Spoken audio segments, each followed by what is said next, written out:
What's up, Green Bay Packers fans? Welcome back. And as always, thank you for joining me. My name's Paul Brettel, and we are back to break down another Green Bay Packers training camp practice, their 12th of the summer so far. But first, hit like on the video, hit subscribe on the YouTube channel. I do greatly appreciate it. You can find me over on Twitter at Paul_Brettel.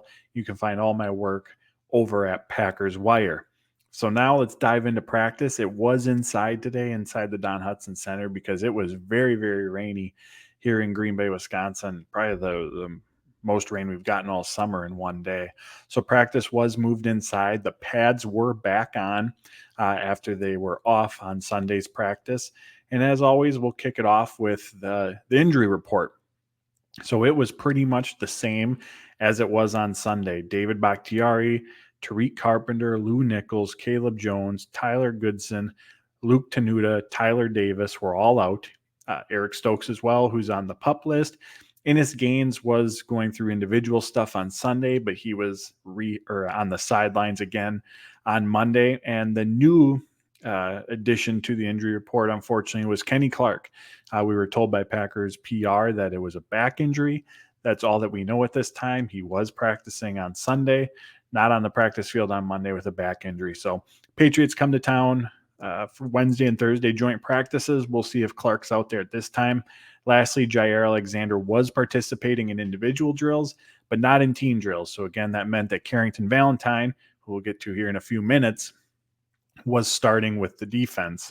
And then with Kenny Clark out, Colby Wooden was getting a ton of reps with the ones next to Devonte Wyatt and next to TJ Slaton. On to the offensive line units, our daily offensive line configuration update. It started with Yosh Nijman at left tackle, followed by Elgton Jenkins, Josh Myers, Jon Runyan, and Zach Tom.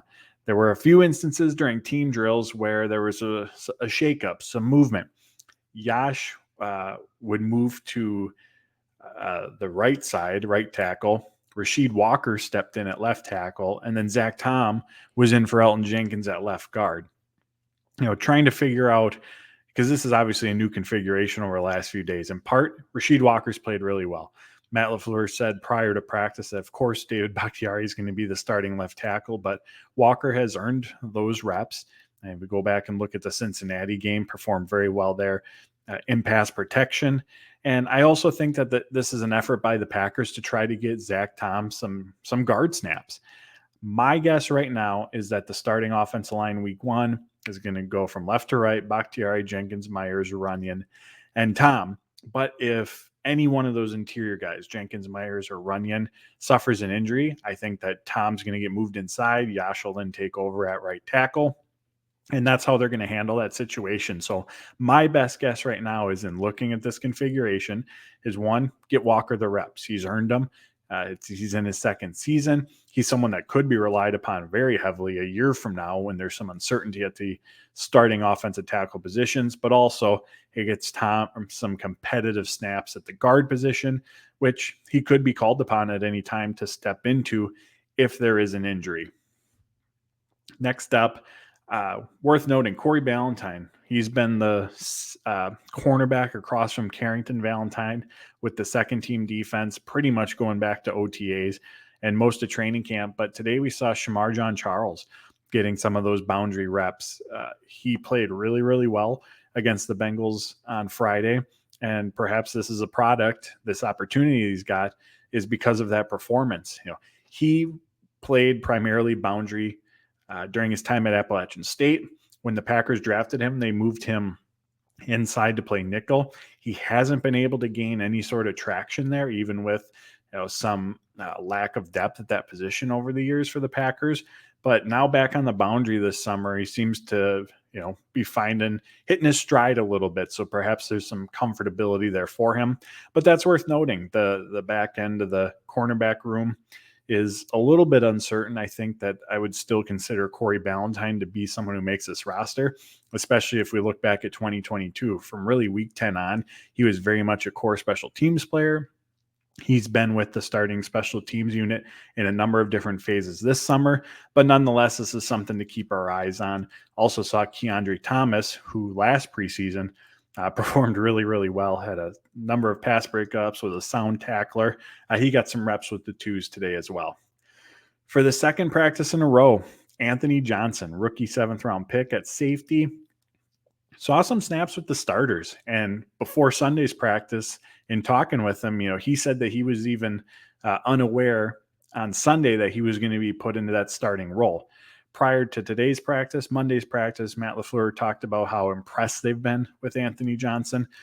Said his speed is evident. His impact on special teams has been evident as well. And we saw that during Friday's game in Cincinnati. Johnson played 10 special team snaps, which was the 6th most on the team. And in those 10 snaps, he was able to accumulate 2 tackles. Defensively, had an interception opportunity, made 3 total tackles, gave up 2 receptions, but was right there to make a play on the ball, giving up just 10 total yards. So a very, very strong performance from Johnson on Friday, and guessing that was the catalyst towards Sunday and Monday, him getting some reps with the ones. In terms of the safety position as a whole, as we've talked about here before, it's kind of been pretty similar from day to day over the last almost 2 weeks now, where it's Darnell Savage and Jonathan Owens as the starters. We're seeing Tavarius Moore worked in with the ones occasionally here and there, but I would rank him as 3rd on the depth chart right now. Rudy Ford has fallen to 4th, but he's someone that we know is going to be on this team, has starting experience in the defense, and he was brought into Green Bay a year ago now to be a flyer on special teams, where before stepping into a larger defensive role last season, he was able to make a good impact in that phase of the game. So we know those 4 are going to be on the roster. Now, what playing time is going to look like, that's still up for debate at this point, but those 4 are going to be on the roster. Where the emergence of Anthony Johnson over the last few days comes is in pursuit of that 5th spot, which for the longest time I've said is going to belong to Dallin Leavitt. He's a core special teams contributor. There's obviously a greater emphasis on that aspect of the game in Green Bay. He's played his entire career under Rich Bisaccia, going back to their days in Las Vegas. And as I've mentioned before, Aaron Rodgers talked last season about the Leavitt's locker room presence and that leadership quality that he brings. However, if we look at this from a roster construction standpoint, you're the Packers. You're in a transition year. You want to win, of course, but one of the big to-do items is to figure out who can be your core guys moving forward. Who can you rely on? And at a safety position where Anthony Johnson is the only one under contract beyond 2023, he's a young player who brings developmental upside to the position, has shown in college that he's a capable and willing run defender, someone who's made an impact on special teams. And then on the flip side, you have Dallin Leavitt, who can be a very good special teams contributor, a locker room presence, which is valuable, but he's a veteran. He's on a 1-year deal. It's maybe his final season in Green Bay, and he does not bring that defensive upside, that developmental potential on the defensive side of the ball. So if you're just looking at this from a roster construction standpoint, especially when you're talking about the 5th spot on the roster, most teams are going to choose that young, up-and-coming developmental player rather than the veteran who's here on a 1-year deal. And his contract's pretty easy to get out of if the Packers were to release him. So my thought process as this last week, 2 weeks or so, and especially as of late, has changed around Leavitt. Not to say that he can't or won't make the team at this point. I'm not going that far, but I'm very much watching this, back end of the safety battle take place, because I do think that, again, for the reasons just mentioned, Anthony Johnson can absolutely push Leavitt for that roster spot. And then we haven't even mentioned Innis Gaines, who, can be he's listed as a safety, special teams value, someone who could be the backup nickel to Keyshawn Nixon. So definitely something to keep our eyes on moving forward. But Anthony Johnson, a few weeks into training camp now, making a really, really strong push. Speaking of strong push, Grant DuBose, Packers, another 7th-round pick by the Packers. He's put together 2 really solid practices over the last 2 days, had a couple catches and a touchdown with the 3rd-team offense on Sunday, saw a lot more reps with the 2nd-team offense on Monday, and was, again, able to come up with a few receptions. I had the chance to talk to DuBose after practice, and he said that he's felt good about these 2 performances. Of course, there's some things to clean up, but he's playing fast, he's playing competitive, and is overall happy with his performance. I also asked him how or what he did to stay engaged through off-season programs and the start of training camp when he was out with an injury, which LaFleur told us was a back injury. And he said it was just a lot of mental reps. It was going through the playbook, staying dialed into the play calls on the field, being a part of those coaching moments between the players who were participating in practice and the coaches, and then just doing his best to now carry that over to the practice field. And so far, he's done a really good job. And as we look at that wide receiver 6 battle, Malik Heath's grabbing a lot of the attention. I wrote an article over at Packers Wire on Monday about Bull Melton, who didn't put up the same, offensive production numbers that Malik Heath did, or hasn't, made as many big plays in practice as Heath has, but he played the 5th most special team snaps compared to Malik Heath, who played only 1 against Cincinnati. And Melton also had a key block on Emmanuel Wilson's first touchdown run. And just like with running back, where special teams contributions, blocking abilities, pass catcher, things that aren't just about being a ball carrier are going to be the deciding factor in who wins that role. I have to think some of that, to a degree, is going to be the same at receiver. Yeah, there has to be a certain prerequisite of effectiveness as a pass catcher, but how are you as a blocker? How can you contribute on special teams, because your role on offense is going to be really small. So whether we're talking Melton, Heath, DeBose, those are other aspects to keep our eyes on as a part of that decision-making process. Next up, this is becoming a daily bullet point for me as I go through everything. It was another practice where we saw Karl Brooks make his way into the backfield. You could even hear Matt LaFleur after the play yelling, "Nice job, Karl." Justin Hollins put together 2 impressive pass rush reps, one of which came against Zach Tom. And then Brenton Cox continues to build off of his performance from last Friday as well. Sticking with the edge rusher position, Lucas Van Ness continues to get more snaps with the 1s. If he's not with the 1s, he's playing with the 2s. But for the most part, he's been quiet the last few practices. I think looking back at Friday's game, that can help provide a glimpse into what we're seeing in practice. He was able to get around the quarterback against the Bengals. The Packers used him on stunts on a number of occasions, but there's times where, he needs to develop that secondary pass rush move. He has the speed, he has the burst, he has the strength, but at the NFL level, you can't always run through every offensive tackle. So when they, put up a wall in that regard, what's your counter? What's your secondary move to try to, get around the blocker? Also, I feel like at times he needs more of a pass rush plan.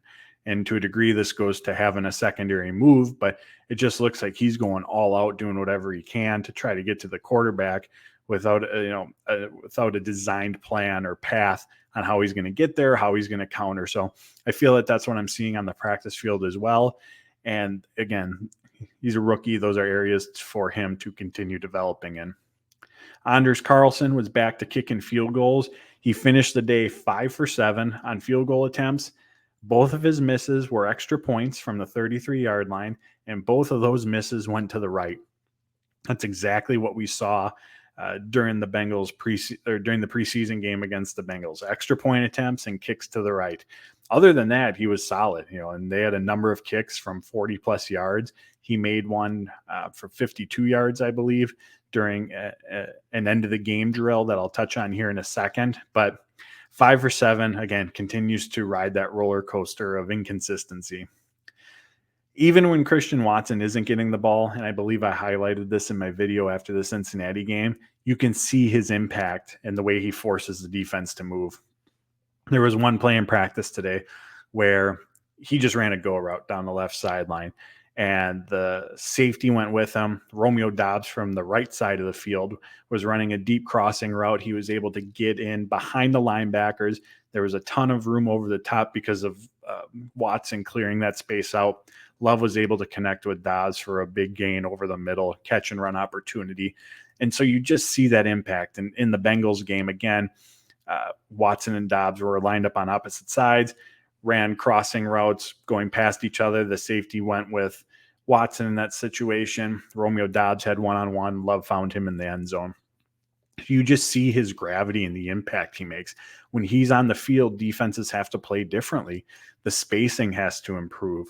That opens up opportunities for others in the offense, as I just described with Romeo Doubs. So keep your eyes on Christian Watson. Even when the ball isn't in his hands, he's making an impact within this offense. And going back to a season ago, we saw that in real time.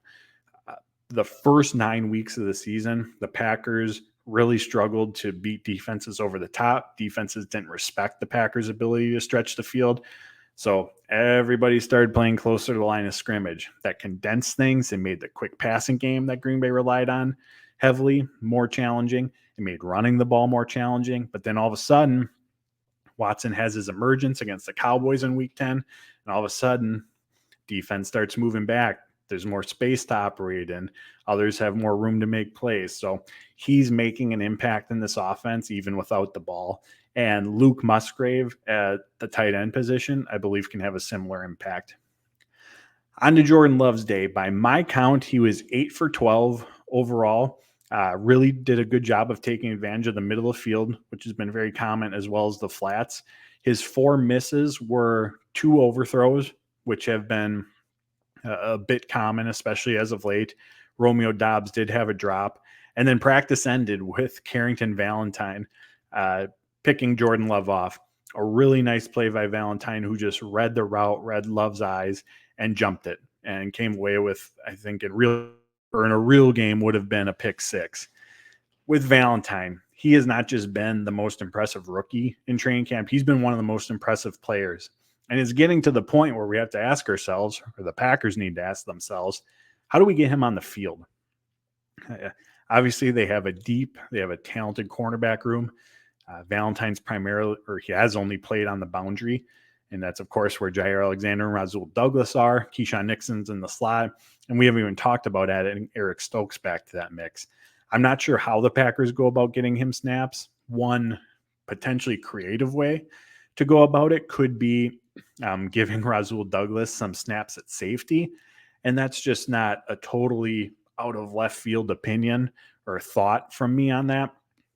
Earlier this offseason, Brian Gutekunst talked about Douglas potentially getting some snaps there. And we saw Douglas even get some snaps at safety during this time last summer during training camp. I think it was only for one practice, but Gutekunst mentioned how his skill set, fits well with what that position requires. And as we know, that's a position that still has a ton of unknown around it right now. So that's potentially one way to get Valentine some snaps.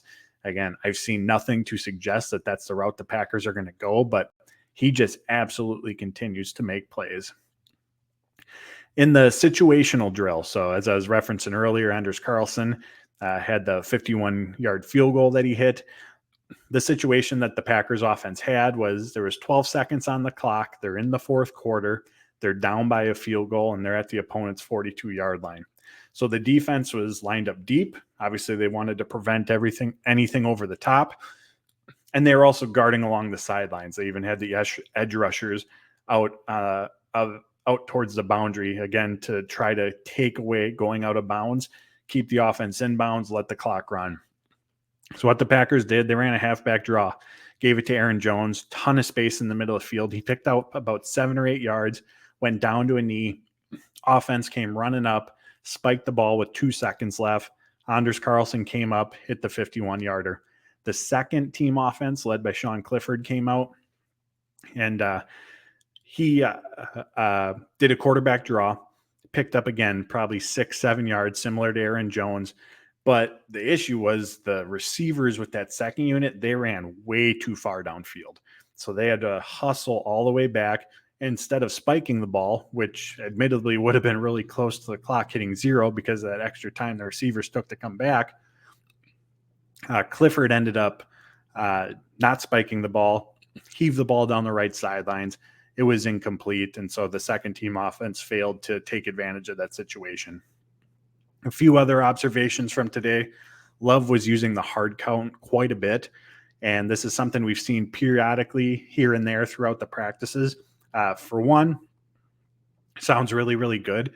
After one of the practices, I had the opportunity to talk to him about it and utilizing it. And he said it's in part to test the defense, but he also wants the offensive line and his pass catchers to get comfortable with his cadence. With Tyler Goodson, Lou Nichols still sidelined, Patrick Taylor is the clear third running back right now. In large part, this is because of his ability on special teams, his reliability as a blocker, but he had two really nice runs today where he made cuts back and found running lanes to run through. Lastly, I said on Sunday that the offensive line had done a nice job in terms of pass protection, but I thought the defensive front got the best of them today. Running lanes were limited, and those pockets were collapsing fairly regularly. So there you have it, my friends. Those are my key takeaways, observations from the Packers' 12th training camp practice. They'll be back on the field Wednesday to take on the New England Patriots in a joint practice. As always, hit like, hit subscribe. Follow me on Twitter at Paul_Brettel. And until next time, friends, take care, stay safe, and as always, go Pack, go.